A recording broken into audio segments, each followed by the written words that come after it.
There is an art to training for a marathon. You don't just go out there and run, and our fitness expert, Heather Binn, is here to talk us through it. So, Heather, what is step one involved with training for a marathon? First off, you have to want to run. Oh, you got me there. Yeah, you have to want to run to begin with. And then I would say right after that, you have to go and find someone that can guide you, because there is a technique to it for sure. I mean, so do you just go out there and like see how far you can run and call it a day, or and just each day keep getting farther and farther? What's you can, but that will not work. Okay. So how would you guide a beginner like me through marathon training? Well, first off, we go into a lot of topics such as nutrition, hydration, the type of running shoes you need to wear, the type of clothing you need to wear. So my holy ones probably won't work, huh? Definitely not. Okay. You're definitely going to want to get a new pair. And then also we talk about the progression of increasing mileage step by step throughout the entire training program. Like I said, you just can't go out there and run. You have to progress slowly, otherwise you're going to injure yourself and you're going to cause a lot of problems. So how long should the training program be? I mean, is it 2 weeks, 3 weeks, 6 months? No, most commonly marathon programs are anywhere between 16 and 22, 23 weeks based on how long you want to train, if you're a beginner, if you're advanced, and the amount of time you want to put into it each week. I mean, if you're a real beginner, I mean, could it take a year, or is it just too long? 16 weeks, 22 weeks, somewhere in there. Okay. Yeah. You mentioned things like food. I mean, what do you have to do to make sure your nutrition is where it should be? Well, first off, because the whole point of training for a marathon is endurance, your body has to endure the distance of 26.2 miles. So you're not going to be able to just eat breakfast and then run 26.2 miles and feel good at the end of the finish line. So you have to learn how to properly include nutrition throughout the course to sustain and give yourself the energy to maintain. And that comes with training and the guidance from someone who can tell you what to do. And does it also change? So are you eating different things in week one that you would be right before the marathon? It's not necessarily that you're eating different things, but you need to find the kind of fuel and nutrition that's going to work with your body, because everyone's body reacts differently to different kinds of things.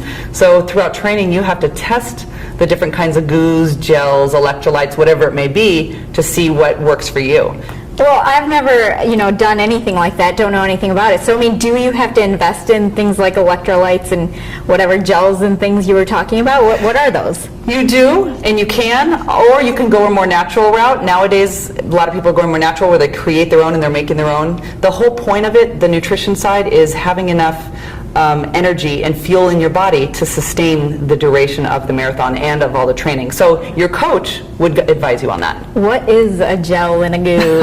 I don't even know what you're talking about. Basically, they're little packets made by a bunch of different companies that you tear open while you're running, you squeeze it into your mouth, and there's a whole bunch of ingredients in it to give you the energy and the fuel to maintain. Now, what about like cramps and stuff? Because that's one of the things that I would fear, that, like halfway through you have this huge cramp and you can't go on. Yeah, cramps do happen, and the whole point of training and practicing on how to have proper running form, in addition to making sure you're drinking enough electrolytes, getting enough sodium in your body, and enough hydration so you can prevent the cramps from happening. I mean, so do you always have to make sure you're drinking Gatorade, or can you get it naturally? You can get it naturally, and for example, I like to drink water and take an electrolyte tab versus all the electrolyte drinks that have a lot of sugar in it myself.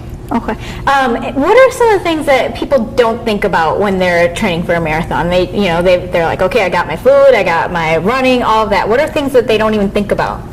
Probably the cross training. Not only do you have to run, but you have to work on flexibility, stretching, and working on with a foam roller, self-myofascial release, and also strength training. You need to strengthen some of the muscles that you're going to be using as you run those distances. And I mean, what about places where the weather is terrible? You're in Seattle, it's raining every day. Do you still go out there? You do. You just have to have the proper running attire when you're out running in the snow, the rain, or even the heat, wherever it may be. So I definitely understand, you have to dress warm, cold. But is there some kind of workout equipment or clothes that you need to think about wearing? Yes. Most commonly, dry wick apparel. What it does is it wicks away the moisture from your skin. It pulls the moisture from your body and lets it leave, and then keeps you dry. That's very important because you want to prevent chafing. That must be something people don't think about, huh? Probably not until it happens, and then it's too late, and then you learn from the hard lesson from actually experiencing it. I've heard people having to put tape in places they didn't want to yes, put. That's Is true. that true? Is that something you always have to do? It depends on you, your body, and the fabric that you're using. So that's something that's trial and error once again. All right. Well, I want to thank you so much, Heather, for coming here and just teaching us what we need to do and helping us get across the finish line. Perfect. Thank you. All right. We'll be back with more Everyway Woman. So join us, and you can learn a lot more about getting ready for a marathon when you go to Heather's site. What is it? Fulloflifefitness.com. All right. There you go. Thanks so much. We'll be back with more. Thanks.